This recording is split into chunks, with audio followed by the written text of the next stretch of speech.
morning. Welcome.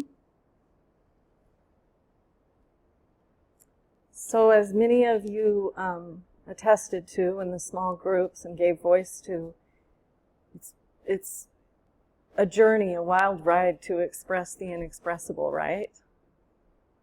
And you kind of never know where it's going, but you just have to start spiraling in.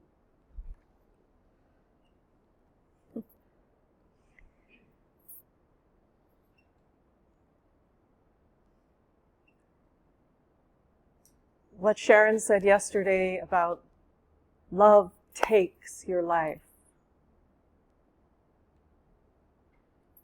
really sank in and resonated for me during our time together. The totality of that. It's in a total way. A completely way. And I was reminded of a Sufi story. And in the Sufi tradition, they use the word beloved for source, the great mystery, the higher power, whatever we want to call it. I like beloved because I love the word love. And it feels like that here. So the seeker, the separate sense of me, goes seeking, rowing many boats across the ocean of existence, following many paths, cultivating, practicing, devoting, all the beautiful things the seeker does, journeying. And the me comes to a certain point where it's called to knock on the door of the beloved. So it knocks on the door of the beloved. Who's there? It's me. And the door stays closed. So the seeker goes back into the ocean of existence, but swimming much deeper now into the depths of who am I and the shadow and the origins of duality in the depths of the ocean of existence, building fortitude and capacity and realizing, remembering, and at a certain point is called to knock on the door of the beloved. Who's there? It is I. And the door stays closed. So the seeker goes back at the depths, the roots, scuba diving now, down to the bottom of the ocean of existence. Who am I? What's happening? What is this? Cultivating, practicing, realizing, courage, capacity, endurance, fortitude. And at a certain point is called to knock on the door of the beloved. Who is there? It is thee. And the doors of love and the whole of existence blows open in consciousness and is born. Love is born in existence consciously. It is thee. It's a total giving way. My mouth is super dry.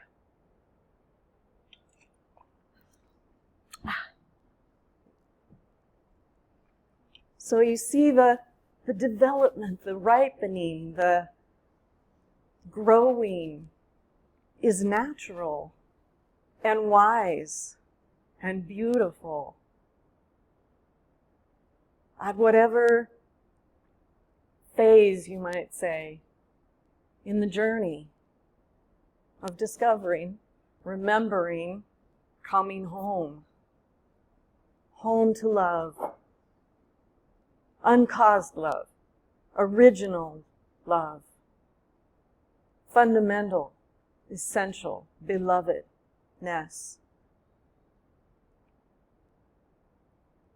But it's a giving way of the personal in a somewhat total way. The mind will hear that as, well, then, what's this and this individual expression and all of that. And I can remember being really confused in that particular little cul-de-sac for a while, And I was at retreat with Adya one time, and he was exploring that and saying, what saint have you ever heard of, or great master that was just sort of some kind of, spaced out pool of nothingness on the floor, It just doesn't work that way. The expression is illuminated authentically and purely, just like the flowers in the garden. Or, the mountain is not hoping, wishing to be the sky. It's just the mountain in its purity. But reflecting mountainness, so that sky can reflect skyness, and lilies can reflect liliness, and roses can reflect rosesness, and a Devi can reflect a Deviness, and Timo can reflect Timoness.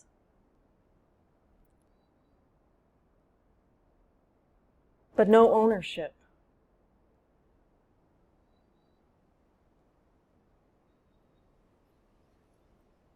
It is all the love, one body, one soul, one reality, one humanity. Only one thing happening.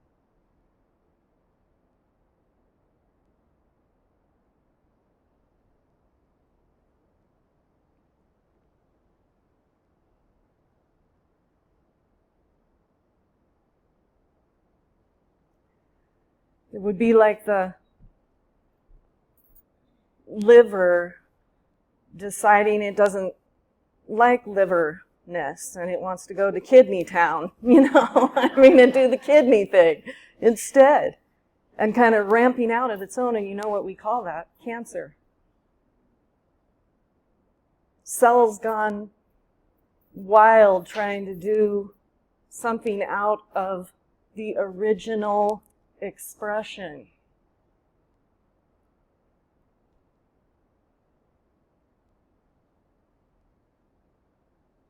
We are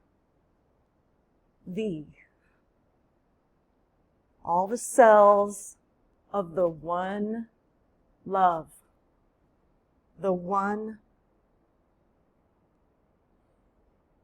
body of existence arising, dissolving, arising, dissolving from the indivisible, inexpressible, indescribable ground, the Godhead, the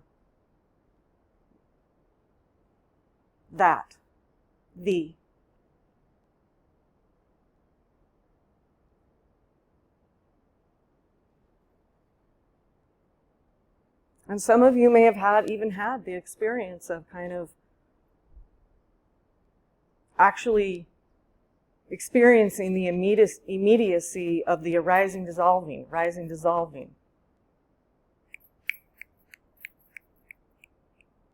We agree, we have all made an agreement, and by all I mean everything, to stay solid so we can navigate and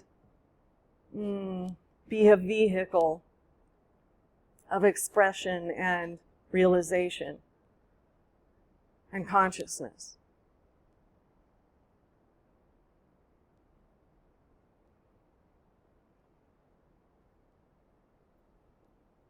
But there is no separation, and when we're believing that there is, we have a sense of a separate someoneness.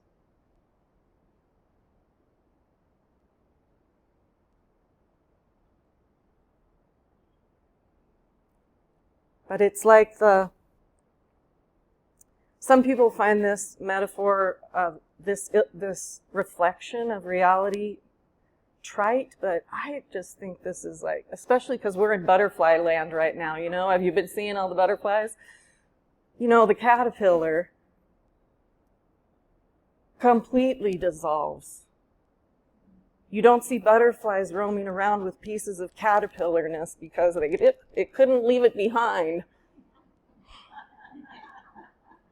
And you don't see caterpillars pacing the parking lot worrying about death.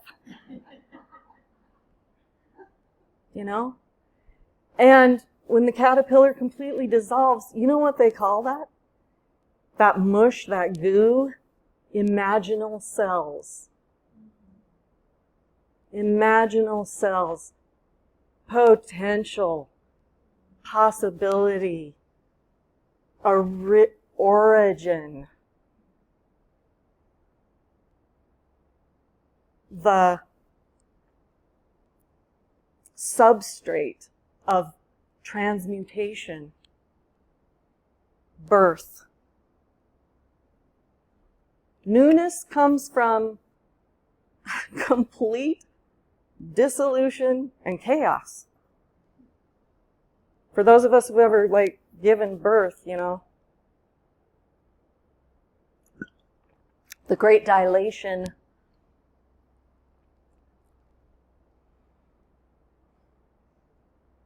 So we're in that time, yeah?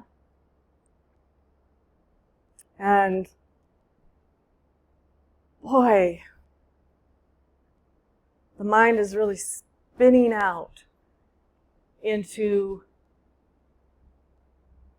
seemingly greater reflections of division. And yet, here we are, and many people around the world are just waking up. And hearing oh, I need to go knock on the door of the beloved. It's time to knock on the door of the beloved. As the beloved. It's all happening simultaneously. We're in the imaginal phase, the dissolution goo phase, from which something, how do we know? We can't know. It's unknown by nature. By nature.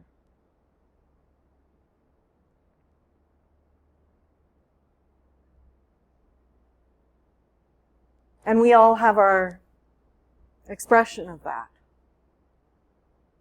Our compelling particularity.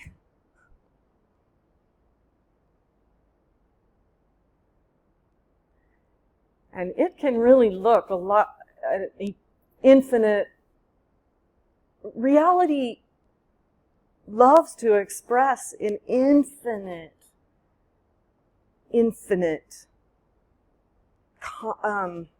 glory.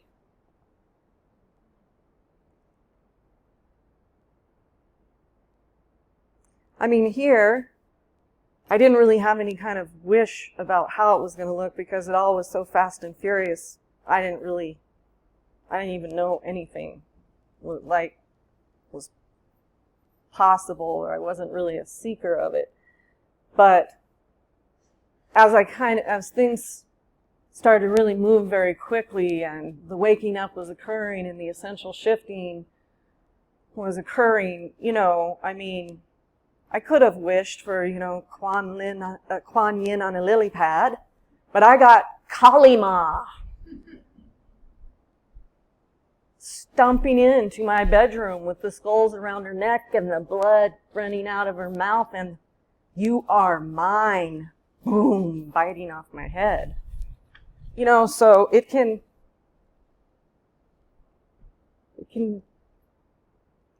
is perfect and wise and infinitely expressive.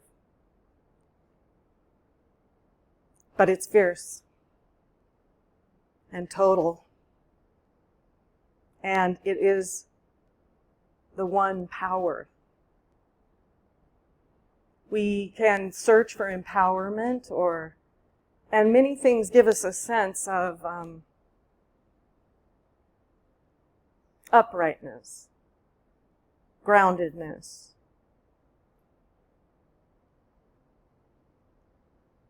capacity, and strength. But just like there's only one love, one body, one existence, one power.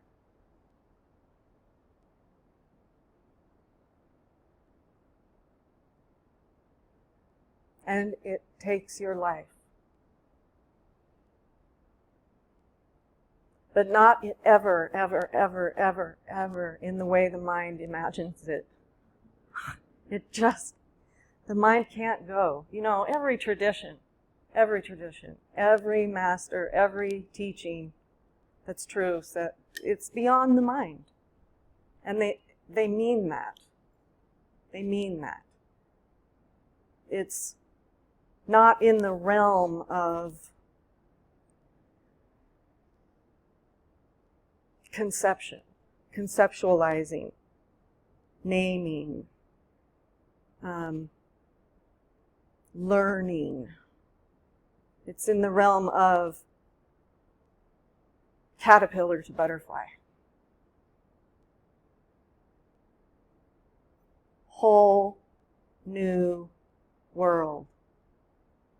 New sensory awareness, new physiology, new orientation to life.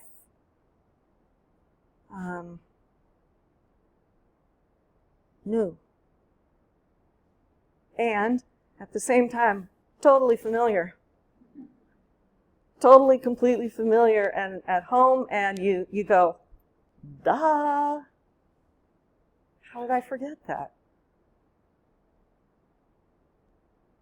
Nuclear and simple.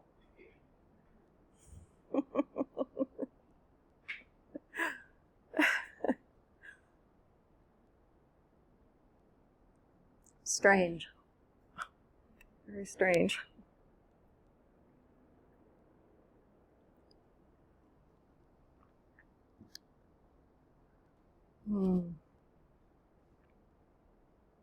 So, we don't have to, we can, and we probably will, worry about what we have to give up.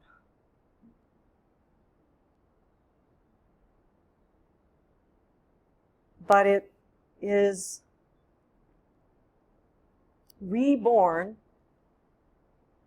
in a authentic, original way. Very wild, very untamed, very unconditioned, so that you are wholeheartedly your divine expression. Wholeheartedly. Unselfconsciously. Unselfconsciously. It's almost as if there's really no time for self-consciousness.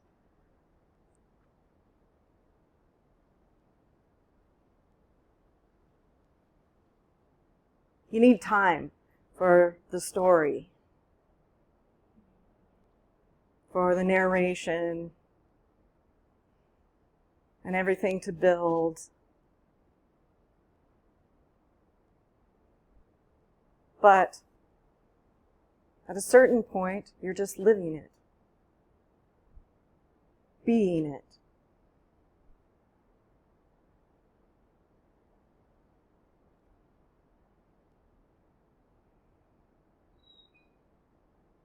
It is.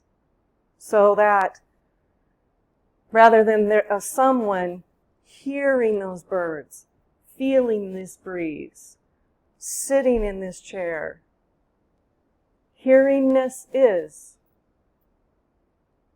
feelingness is, breeziness is, sittingness is, seeingness is.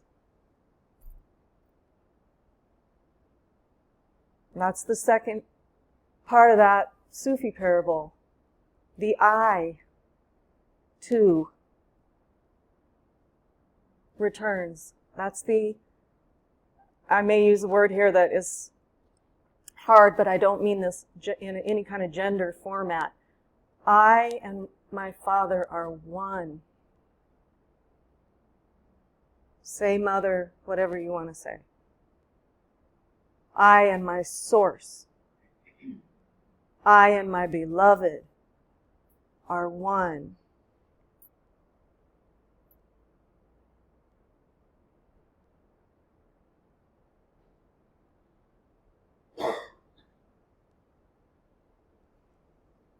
And our language really hasn't caught up, right? Because, are you going to be going around going, rosiness is, and have anybody, enjoy your language? No, we all go back to say, there's the rose, I see this. But it's not believed, it's a mode of communion.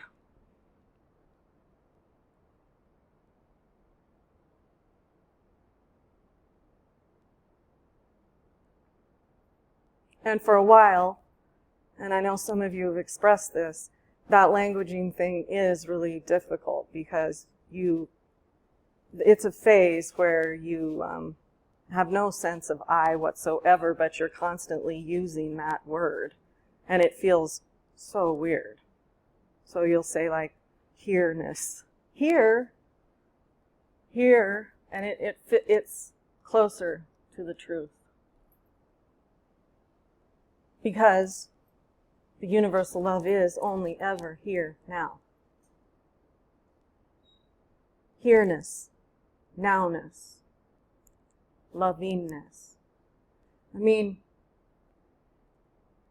This really gets me how conditioned we become to expect the next moment to arrive without ever wondering, like, what is this?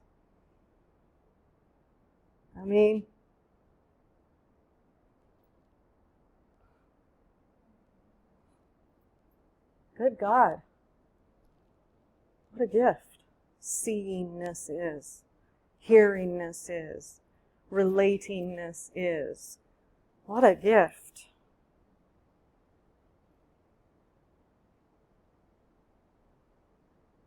And to be a vehicle of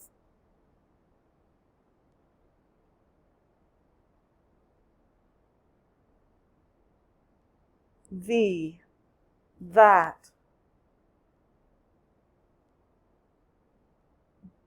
becoming consciously aware of itself as itself is, like in that one quote that we have been saying at retreat the last couple of years of Adya's, it's the salvation of the world. It's a big word. It's the salvation of the world. It's not a game.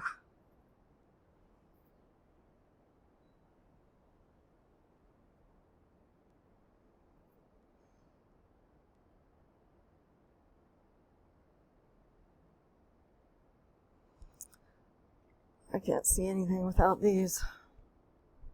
I don't know where I'm at with time and all that.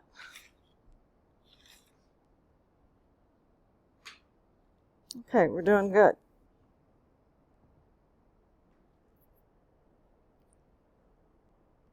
So, something called us here. We were called to knock on the door of the beloved. And it's very easy to kind of get going now, right? Like the mind is like anticipatory, and where am I headed, and how am I going to do it, and where are all my details, and, what am I in charge of, and where do I need to be? And anticipation is fun.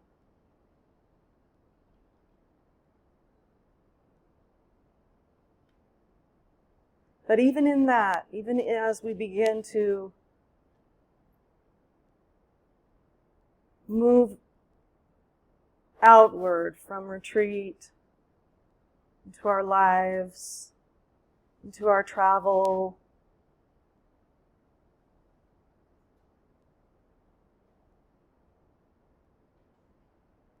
there's a sense of the right here, right now,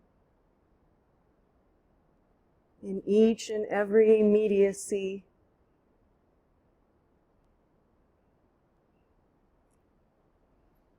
And the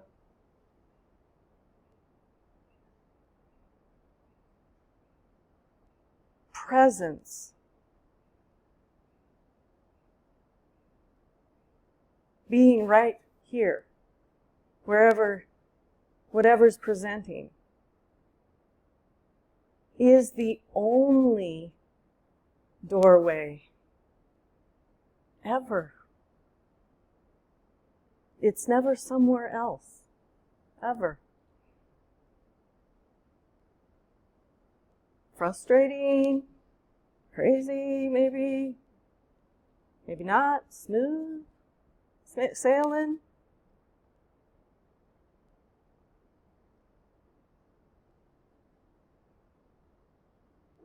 The experience of the journey through time, you might say, time and space, is lived very differently when one is totally present as oneself. When it's lived as the narration through the narration, mediated by the narration, it's only ever lived as love through love, but the experience of it is completely different when it's mediated by the narration in a believed way. The narrator, it's not that we're trying to get rid of anything. That's not within our power. It's about belief and attention.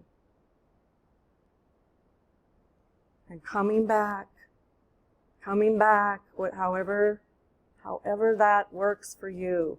It works for people in lots of different ways. Sensing it in the body, taking a deep breath is sort of universal, right?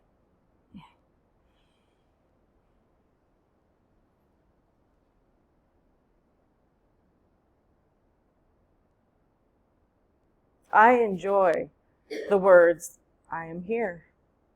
Here I am. This is what's happening. There it is. Here I am. Same. Mama Lek used to say, same.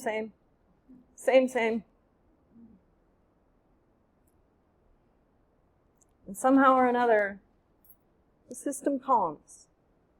It settles. We all have our ways, and the way knows the way.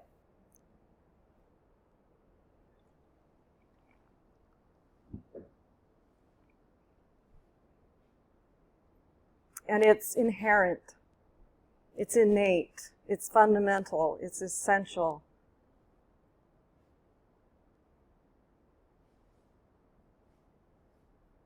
Yes, we have to show up in the moment. There's a givingness there. If we're to live as love, the transcendent up and out eventually comes down and in. And there is a showing up. But we don't have to create. We can't create of our own accord.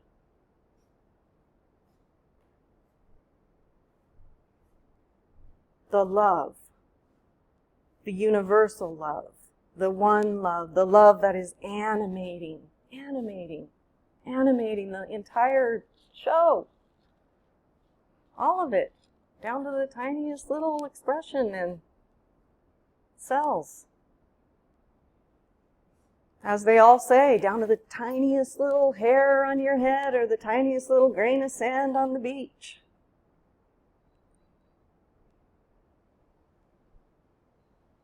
It is an opening, a receiving, an acknowledging, a resting, a remembering.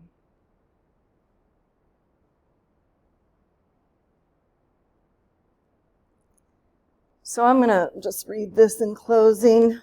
Pardon the iPhone, but I didn't have a printer. I saw Adya bring his iPad in once.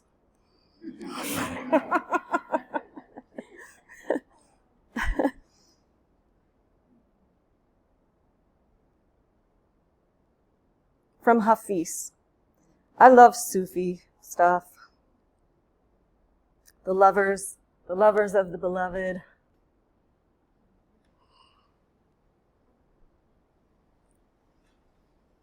And Hafiz is one of my favorites.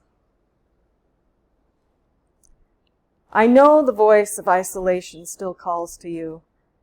I know those habits that run your life still send their invitations. But you are with the friend now and look so much stronger. You can stay that way and even bloom. Learn to recognize the counterfeit coins that may buy you just a moment of pleasure. But then they just drag you for days like a broken man behind a farting camel. Keep squeezing drops of the sun from your prayers, work, and music, and your companion's beautiful laughter, and from the most insignificant movements of your own holy body. Now, sweet one, be wise. Cast all your votes for dancing. God wants to see more love and playfulness in your eyes, for that is your greatest witness to him. I should not make any promises right now, but I know if you pray, somewhere in this world, something good will happen. Light will someday split you open, even if your life now is a cage. That's the truth. Love will surely burst you wide open into an unfettered, new, blooming galaxy. Let's get loose with compassion. Let's drown in the delicious ambience of love. Ever since Joy learned your name, it's been running through the streets trying to find you. All the false notions of myself that once caused fear and pain have turned to ash. All the way, completely, totally burned to ash. As I neared God, love is the funeral pyre, where the heart must lay its body. Sing, because that is the food our starving world needs. Laugh, because that is the purest sound. I have come into this world to see this sword drop from men's hands, even at the height of their arc of anger. Because we have finally realized there is just one body to wound. And it is the beloved's.